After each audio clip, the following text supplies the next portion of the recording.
ಎಲ್ಲಾ ಹಾನಿಯಿಂದ ಕೂದಲನ್ನು ರಕ್ಷಿಸುತ್ತೆ. ಬರೀ Amrit noni reach root premium hair oil.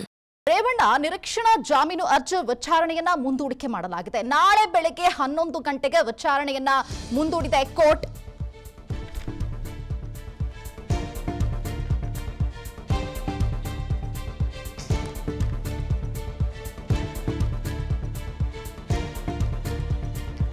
ಇವತ್ತು ರೇವಣ್ಣ ನಿರೀಕ್ಷಣಾ ಜಾಮೀನು ಅರ್ಜಿಯನ್ನ ಸಲ್ಲಿಕೆ ಮಾಡಿದ್ರು. ಅದಕ್ಕೆ ಸಂಬಂಧಪಟ್ಟಂತೆ ವಿಚಾರಣೆಯನ್ನ ಇವಾಗ ಕೋರ್ಟ್ ಮುಂದೂಡಿಕೆ ಮಾಡಿದೆ. ನಾಳೆ ಬೆಳಗ್ಗೆ 11 ಗಂಟೆಗೆ ವಿಚಾರಣೆಯನ್ನ ಕೋರ್ಟ್ ಮುಂದೂಡಿದೆ. ಬೆಂಗಳೂರಿನ ಜನಪ್ರತಿನಿಧಿಗಳ ವಿಶೇಷ ಕೋರ್ಟ್ನಲ್ಲಿ ವಿಚಾರಣೆಯನ್ನ ಕೈಗೆತ್ತಿಕೊಂಡಿದ್ರು. ಎಸ್ಐಟಿ ಪರ ವಕೀಲರಿಗೆ ಜನಪ್ರತಿನಿಧಿಗಳ ಕೋರ್ಟ್ ನೋಟಿಸ್ ಅನ್ನ ಕೊಟ್ಟಿತ್ತು. ಮೈಸೂರಿನ ಕೆಆರ್ ನಗರ ಪ್ರಕರಣದಲ್ಲಿ ಬಂಧನದ ಸಾಧ್ಯತೆ ಹಿನ್ನೆಲೆಯಲ್ಲಿ ನಿರೀಕ್ಷಣಾ ಜಾಮೀನನ್ನ ಕೋರಿ ಅರ್ಜಿಯನ್ನ ಸಲ್ಲಿಸಿದ್ರು. ಆ ಒಂದು ಅರ್ಜಿಯನ್ನ ಇವತ್ತು ತೆಗೆದುಕೊಂಡಿತ್ತು ಕೋರ್ಟ್. ನಿರೀಕ್ಷಣಾ ಜಾಮೀನನ್ನ ಕೋರಿ ಅರ್ಜಿ ಸಲ್ಲಿಸಿದ್ದಂತ ಎಚ್.ಡಿ. ರೇವಣ್ಣ ಆದ್ರೆ ಇವತ್ತು ನಾಳೆ ಬೆಳಗ್ಗೆ 11 ಗಂಟೆಗೆ ವಿಚಾರಣೆಯನ್ನ ಮುಂದೂಡಿಕೆ ಮಾಡಿದೆ. ರೇವಣ್ಣ ನಿರೀಕ್ಷಣಾ ಜಾಮೀನನ್ನ ಸಲ್ಲಿಕೆ ಮಾಡಿದ್ರು. ಎಸ್ಐಟಿ ಪರ ವಕೀಲರಿಗೆ ಜನಪ್ರತಿನಿಧಿಗಳ ಕೋರ್ಟ್ ನೋಟಿಸ್ ಅನ್ನ ಕೊಟ್ಟಿತ್ತು. ಮೈಸೂರಿನ ಕೆಆರ್ ನಗರ ಪ್ರಕರಣದಲ್ಲಿ ಬಂಧನದ ಭೀತಿಯನ್ನ ಎದುರಿಸ್ತಾ ಇದ್ರು.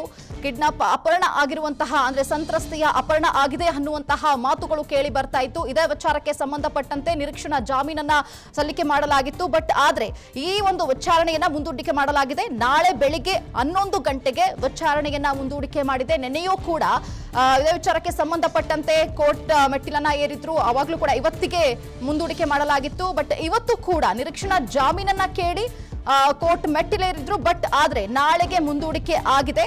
ಸಾಕಷ್ಟು ಕುತೂಹಲಕ್ಕೂ ಕೂಡ ಕಾರಣ ಆಗ್ತಾ ಇದೆ. ಬಂಧನದ ಭೀತಿಯನ್ನ ಒಂದು ಕಡೆ ರೇವಣ್ಣನವರು ಎದುರಿಸ್ತಾ ಇದ್ದಾರೆ. ಇದರ ಬಗ್ಗೆ ಮತ್ತಷ್ಟು ಮಾಹಿತಿಯನ್ನ ಕೊಡ್ತಾರೆ ನಮ್ಮ ಪ್ರತಿನಿಧಿ ಭರತ್. ಈಗ ನೇರ ಸಂಪರ್ಕಕ್ಕೆ ಸಿಕ್ಕಿದ್ದಾರೆ. ಭರತ್, ಏನು ಇವತ್ತು ಕೂಡ ಒಂದು ಭಯದ ವಾತಾವರಣ ಸೃಷ್ಟಿಯಾಗಿತ್ತು. ರೇವಣ್ಣನವರಿಗೆ ಬಂಧನದ ಭೀತಿ ಕೂಡ ಎದುರಾಗಿತ್ತು. ಬಟ್ ನಾಳೆ ಮುಂದೂಡಿಕೆಯಾಗಿದೆ. ಏನೆಲ್ಲ ವಾದವನ್ನ ಮಂಡಿಸಿದ್ರು ಅವರ ಪರ ವಕೀಲರು? ಭರತ್,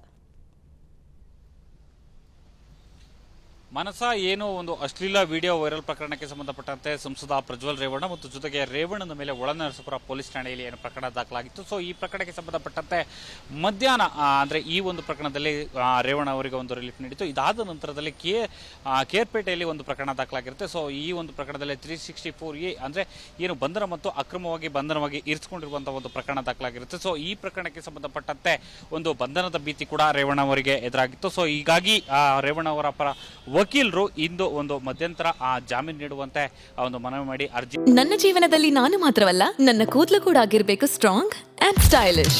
ಬರೀ Amrit noni reach root premium hair oil ನೊಂದಿಗೆ.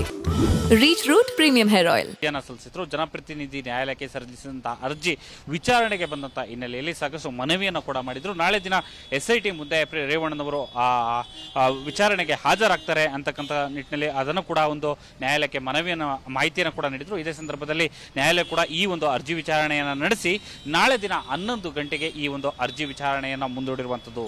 ಮನಸ. ಓಕೆ, ಥ್ಯಾಂಕ್ ಯು ಭರತ್ ನಿಮ್ಮೆಲ್ಲ ಡೀಟೇಲ್ಸ್ಗಾಗಿ. ಅನುಕ್ಷಣದ ಸುದ್ದಿಗಳಿಗಾಗಿ ವಿಸ್ತಾರ ನ್ಯೂಸ್ ಯೂಟ್ಯೂಬ್ ಚಾನೆಲ್ ಸಬ್ಸ್ಕ್ರೈಬ್ ಮಾಡಿ. ಹೊಸ ಸುದ್ದಿಗಳ ನೋಟಿಫಿಕೇಶನ್ಗಾಗಿ ಬೆಲ್ ಐಕಾನ್ ಕ್ಲಿಕ್ ಮಾಡಿ. ಲೇಟೆಸ್ಟ್ ಅಪ್ಡೇಟ್ಸ್ಗಾಗಿ www.vistaranews.com ವೆಬ್ಸೈಟ್ಗೆ ವಿಸಿಟ್ ಮಾಡಿ. ಅಂಗೈಯಲ್ಲೇ ಜಗತ್ತಿನ ಸುದ್ದಿ ತಿಳಿಯಲು ವಿಸ್ತಾರ ನ್ಯೂಸ್ ಕನ್ನಡ ಆಪ್ ಡೌನ್ಲೋಡ್ ಮಾಡಿ.